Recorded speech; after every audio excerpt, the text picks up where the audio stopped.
नमस्कार दोस्तों, आज मैं आप लोगों के लिए अकबर बीरबल की 5 कहानियां बैक टू बैक एक साथ लेकर के आया हूं। बादशाह अकबर और बीरबल हमेशा की तरह एक दिन बैठकर अपनी प्रजा के बारे में बात कर रहे थे। बातों ही बातों में बादशाह ने कहा कि बीरबल, तुम्हें पता है हमारी प्रजा बेहद ईमानदार है। इसका जवाब बीरबल ने यह कहते हुए दिया कि बादशाह सलामत, किसी भी राज्य में लोग पूरी तरह से ईमानदार नहीं होते हैं, सारा जग ही बेईमान है। बादशाह को बीरबल की यह बात पसंद नहीं आई। उन्होंने पूछा, बीरबल, तुम ये कैसी बातें कर रहे हो? बीरबल ने उत्तर दिया कि मैं एकदम सत्य कह रहा हूँ। आप चाहो तो मैं अपनी बात अभी साबित कर सकता हूँ। इतना आत्मविश्वास देखकर बादशाह बोले, ठीक है, जाओ, तुम अपनी बात को सच साबित करके दिखाओ। बादशाह अकबर से इजाज़त मिलते ही बीरबल पूरी प्रजा की बेईमानी बाहर लाने के लिए तरकीब सोचने लगे। उनके मन में हुआ कि लोग खुलकर बेईमानी नहीं करते हैं, इसलिए कुछ अलग करना होगा। यह सोचते ही उन्होंने पूरे राज्य में यह ऐलान कर दिया कि बादशाह एक बड़ा सा भोज करना चाह रहे हैं। उसके लिए वो चाहते हैं कि पूरी जनता अपना योगदान दे। बस आप लोगों को ज़्यादा कुछ नहीं, एक लोटा दूध पतीले में डालना होगा। इतना ही प्रजा की तरफ से काफ़ी है। इस बात का ऐलान करवाने के बाद जगह जगह पर एक दो बड़े पतीले रखवा दिए गए। इतना बड़ा पतीला और राज्य की जनसंख्या को ध्यान में रखते हुए उसमें लोगों ने शुद्ध दूध डालने के बजाय पानी मिला हुआ दूध डाला। किसी किसी ने तो सिर्फ पानी ही डाल दिया। हर किसी के मन में यही होता था कि सामने वाले ने तो दूध ही डाला होगा, अगर मैं पानी या पानी मिला हुआ दूध डाल दूंगा तो क्या ही हो जाएगा। शाम तक पतीलों में दूध इकट्ठा हो गया। बीरबल अपने साथ बादशाह अकबर और कुछ रसोइयों को उन जगहों पर ले गए जहां पतीले रखे गए थे। बादशाह ने जिस भी पतीले में देखा तो दूध नहीं, सिर्फ सफ़ेद पानी ही दिखा। रसोइयों ने भी कहा कि महाराज, ये दूध नहीं है, ये सारा पानी ही है। इसमें मुश्किल से आधे से एक लोटा दूध होगा, जिसकी वजह से इसका रंग हल्का सफ़ेद है, वरना ये पानी से ज़्यादा कुछ नहीं। इन सारी चीज़ों को देखकर बादशाह अकबर हैरान हो गए। उनके मन में हुआ कि मैं तो सबको ईमानदार समझता था, लेकिन बीरबल की ही बात सच निकली। उन्होंने बीरबल को कहा कि तुम ठीक ही कहते थे, मुझे हकीकत समझ आ गई है। इतना कहते हुए बादशाह, बीरबल और रसोइये वापस महल आ गए। एक बार की बात है, बीरबल को दरबार आने में देरी हो गई। राजा अकबर बेसब्री से बीरबल का इंतजार कर रहे थे। जैसे ही बीरबल दरबार में पहुंचे, अकबर ने उनसे देरी का कारण पूछा। बीरबल कहने लगे कि आज जब वह घर से निकल रहे थे तो उनके छोटे छोटे बच्चों ने उन्हें रोक दिया और कहीं न जाने की जिद करने लगे। किसी तरह बच्चों को समझा बुझाकर निकलने में ही देरी हो गई। राजा को बीरबल की इन बातों पर बिल्कुल यकीन नहीं हुआ। उन्होंने सोचा कि बीरबल देर से आने का झूठा बहाना बना रहे हैं। उन्होंने बीरबल को कहा कि बच्चों को मनाना इतना भी कठिन काम नहीं है। अगर वे ना माने तो थोड़ा डांट डपट कर उन्हें शांत किया जा सकता है।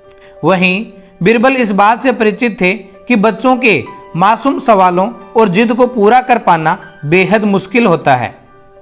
जब अकबर इस बात से संतुष्ट न हुए तो बीरबल को एक उपाय सूझा। उन्होंने राजा के सामने एक शर्त रखी। उन्होंने कहा कि वह इस बात को सिद्ध कर सकते हैं कि छोटे बच्चों को समझाना बहुत मुश्किल होता है, लेकिन इसके लिए उन्हें एक छोटे बच्चे के जैसे व्यवहार करना होगा। वह राजा को उन्हें समझाना होगा। राजा इस शर्त के लिए तैयार हो गए।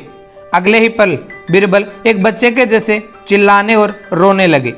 राजा ने उन्हें मनाने के लिए उन्हें अपनी गोद में उठा लिया। बीरबल गोद में बैठकर राजा की लंबी मूंछों से खेलने लगे।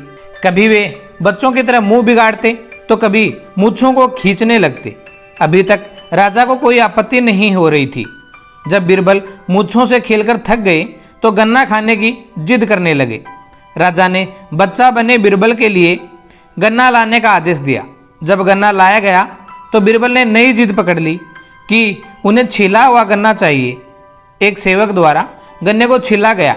अब बीरबल जोर जोर से चीखने लगे कि उन्हें गन्ना छोटे छोटे टुकड़ों में कटा हुआ ही चाहिए। उनकी जिद को पूरा करने के लिए गन्ने को छोटे छोटे टुकड़ों में काटा गया। जब राजा ने इन टुकड़ों को बीरबल को खाने के लिए दिया तो बीरबल ने उन टुकड़ों को जमीन पर फेंक दिया। राजा को यह देखकर बहुत गुस्सा आया। उन्होंने गुस्से से बीरबल से पूछा, तुमने गन्ने को नीचे क्यों फेंका? चुपचाप इसे खा लो। डांट सुनकर बीरबल अब और जोर से रोने व चीखने लगे। अकबर ने प्यार से पूछा, कहो बीरबल, तुम क्यों रो रहे हो? बीरबल ने जवाब दिया, मुझे अब छोटा नहीं एक बड़ा गन्ना चाहिए। अकबर ने उन्हें एक बड़ा गन्ना लाकर दिया, लेकिन बीरबल ने उस बड़े गन्ने को हाथ तक नहीं लगाया। अब राजा अकबर का गुस्सा बढ़ रहा था। उन्होंने बीरबल से कहा कि तुम्हारी जिद के अनुसार तुम्हें बड़ा गन्ना लाकर दिया गया है, तुम इसे न खाकर रो क्यों रहे हो? बीरबल ने जवाब दिया, मुझे इन्हीं छोटे छोटे टुकड़ों को जोड़कर एक बड़ा गन्ना खाना है। राजा ने बीरबल की इस जिद को सुनकर अपना सिर पकड़ लिया और अपनी जगह पर जाकर बैठ गए। उन्हें परेशान देखकर बीरबल ने बच्चा बनने का नाटक खत्म किया और राजा के समक्ष गए। उन्होंने राजा से पूछा, क्या अब आप इस बात से सहमत हैं कि बच्चों को समझाना यकीनन एक मुश्किल काम है? राजा ने हाँ में सिर हिलाया और बीरबल को देखकर मुस्कुराने लगे। बीरबल की चतुराई से बादशाह अकबर और सभी दरबारी परिचित थे।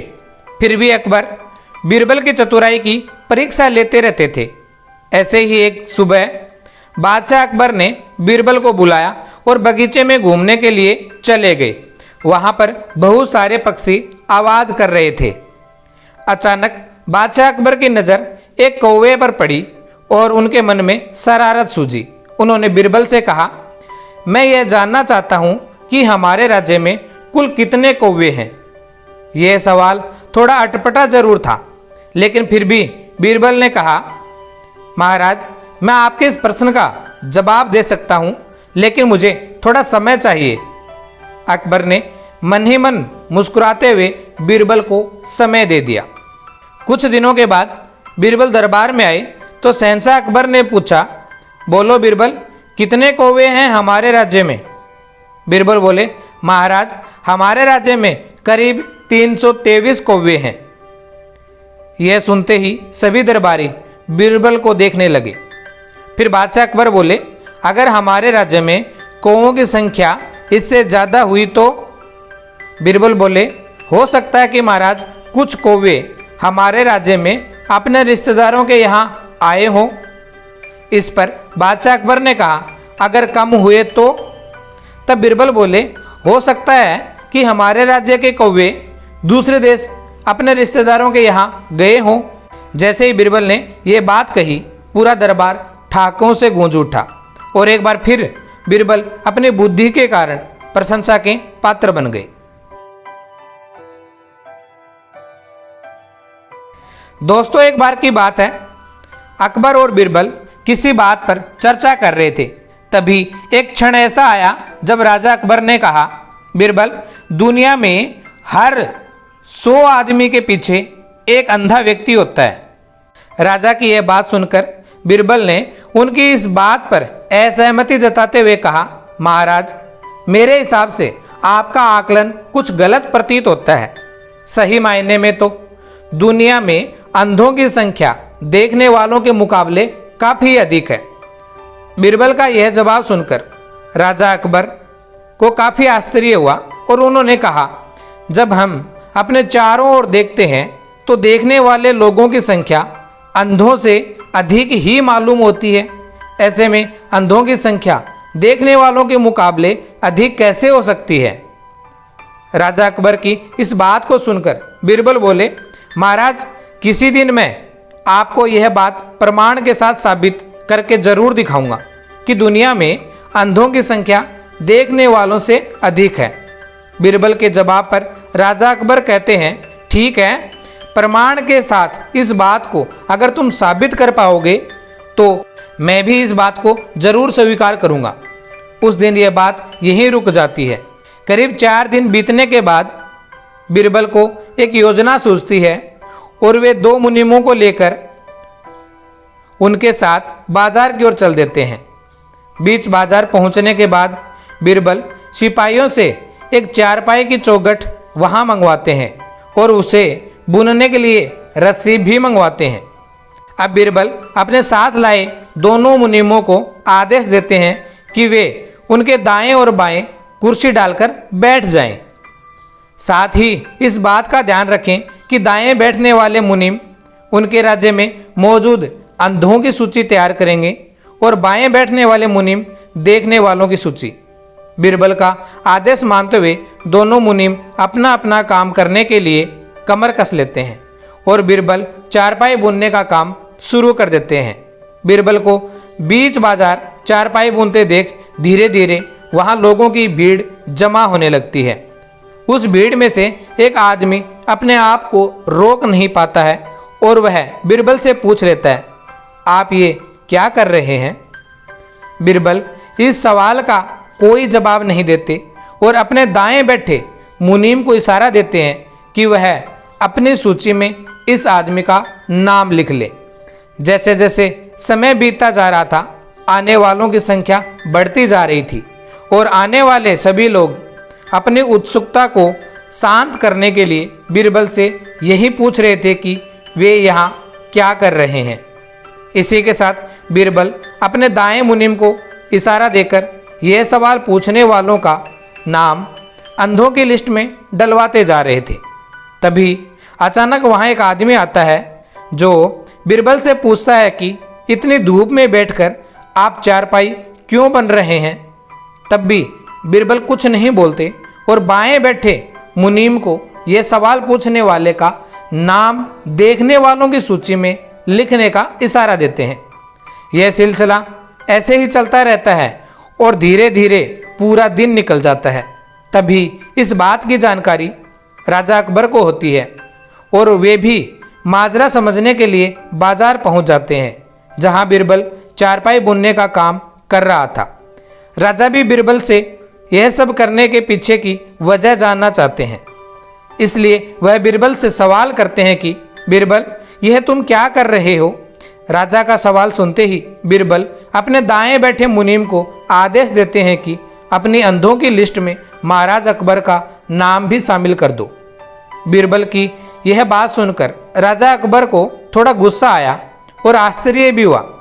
राजा अकबर ने कहा, बीरबल, मेरी आंखें पूरी तरह से ठीक हैं और मैं सब कुछ अच्छी तरह देख सकता हूँ, फिर क्यों तुम मेरा नाम अंधों की सूची में चढ़वा रहे हो?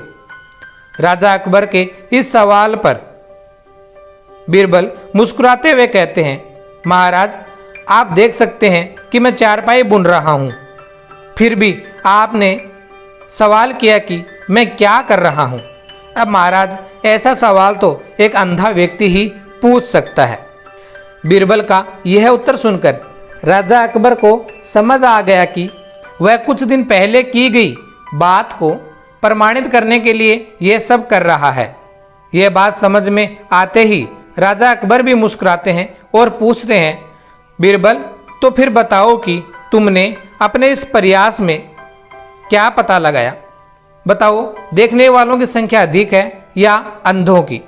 राजा के सवाल पर बीरबल जवाब देते हैं, महाराज, मैंने जो कहा था वही बात सच निकली कि दुनिया में देखने वालों के मुकाबले अंधों की संख्या ज़्यादा है। मेरे द्वारा तैयार की गई दोनों सूची का मिलान करने से आप भी इस बात को अच्छी तरह से समझ सकते हैं। बीरबल का उत्तर सुनकर राजा अकबर जोर से हंसते हैं और कहते हैं, बीरबल, तुम अपनी बात को साबित करने के लिए कुछ भी कर सकते हो। दोस्तों, एक बार की बात है, राजा अकबर व उनके प्रिय बीरबल के बीच कुछ मनमुटाव हो गया। इसके चलते राजा ने बीरबल को राज्य से दूर जाने की सजा दे दी। इस परिस्थिति में भी बीरबल ने हार न मानी और उन्होंने गांव जाकर वेश बदलकर खेती करना शुरू कर दिया। शुरू में तो राजा अकबर के लिए सब कुछ सामान्य सा था, लेकिन कुछ ही दिन बीते थे कि राजा को अपनी गलती का एहसास होने लगा। वह अपनी दैनिक दिनचर्या में बीरबल को याद करने लगे थे। जब भी उनके समक्ष कोई मुश्किल परेशानी आती तो उन्हें बीरबल की कमी खूब खलती थी। एक दिन राजा अकबर से रहा न गया। उन्होंने अपने सेनापति को बुलाया और उन्हें बीरबल को ढूंढ लाने का आदेश दिया। राजा की आज्ञा अनुसार हर गांव, हर गली में बीरबल की खोज शुरू की गई। सभी सैनिकों ने हर एक कोना छान मारा, लेकिन वे बीरबल को ढूंढ न सके। राजा को जब इस बात की जानकारी मिली तो वे बड़े निराश हुए। अब बीरबल से मिलने की उनकी बेचैनी और बढ़ने लगी थी। अचानक राजा के मन में एक उपाय आया। उन्होंने आदेश दिया कि सभी गांव के मुखिया को संदेश भेजा जाए कि उन सभी को एक बर्तन के अंदर बुद्धि डालकर राजा को भेजना होगा। जो भी इस आदेश को पूरा नहीं करेगा उसे इसके बदले एक बर्तन में हीरे जवाहरात भरकर राजा को भेजना पड़ेगा। सभी गांववासी राजा के इस अजीबोगरीबो आदेश को सुनकर परेशान थे। सभी यह सोचकर हैरान थे कि बुद्धि को किस तरह एक बर्तन में भरा जाए। बुद्धि तो सभी के पास उपलब्ध थी, लेकिन उसे किस तरह एक बर्तन में डालना है, यह सोचकर सभी परेशानी में थे। ऐसा न कर पाने की अवस्था में उन्हें उसी बर्तन को कीमती हीरे जेवरों से भरना था, जो कि इससे भी बड़ी समस्या थी। वहीं जिस गांव में बीरबल एक सामान्य किसान का वेश बनाकर रह रहे थे, वहां भी राजा का यह आदेश चर्चा का विषय बना हुआ था। गांव के सभी बड़े बुजुर्ग निराश होकर बैठे हुए थे कि वहां बीरबल आए और उन्होंने कहा कि वह इस समस्या का समाधान निकाल सकते हैं। पहले तो किसी को भी इस बात का यकीन नहीं हुआ, लेकिन उनके पास बीरबल पर विश्वास करने के अलावा और कोई रास्ता नहीं था। इसलिए इस काम की बागडोर बीरबल को सौंपी गई। उस वक्त गांव में तरबूज की फसल उगाने का समय था। बीरबल ने तरबूज के पौधे की एक बेल को एक बर्तन में डाला। धीरे धीरे उस बेल में तरबूज का फल लगने लगा और समय के साथ ही तरबूज ने बर्तन का आकार ले लिया।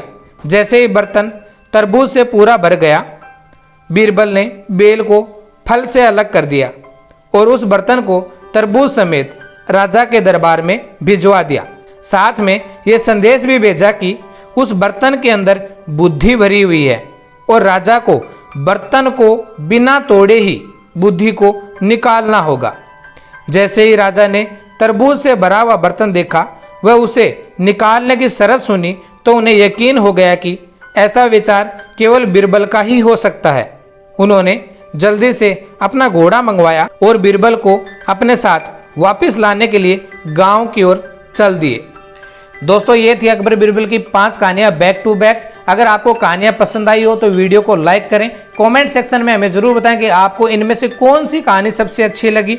अगर आप चैनल पर नए हैं तो चैनल को सब्सक्राइब कर सामने बेल आइकन को जरूर प्रेस कर लें। मिलते हैं एक नई कहानी के साथ। तब तक के लिए टेक केयर। जय हिंद, जय भारत।